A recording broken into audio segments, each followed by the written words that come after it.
പുണ്യങ്ങൾ പൂക്കുന്ന വലിയ നോമ്പിലേക്ക് ക്രൈസ്തവർ പ്രവേശിക്കുന്ന വിഭൂതി തിരുനാളിന് ഭക്തിനിർഭരമായ തുടക്കം.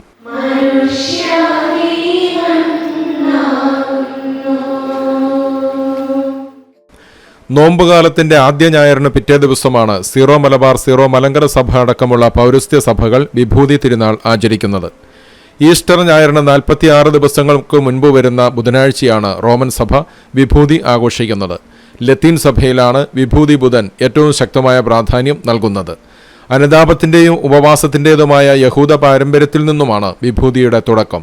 വിഭൂതിയിൽ നെറ്റിയിൽ ചാരം പൂശുന്ന പതിവുണ്ട്. ദൈവം മനുഷ്യനെ സൃഷ്ടിച്ച പൂഴിയെ പ്രതിനിധീകരിക്കുന്നതാണ് ഈ ചാരം.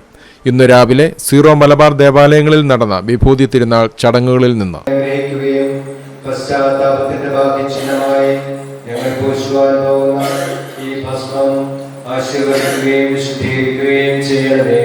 സകലത്തിന്റെയും നാഥ എന്നേക്കും.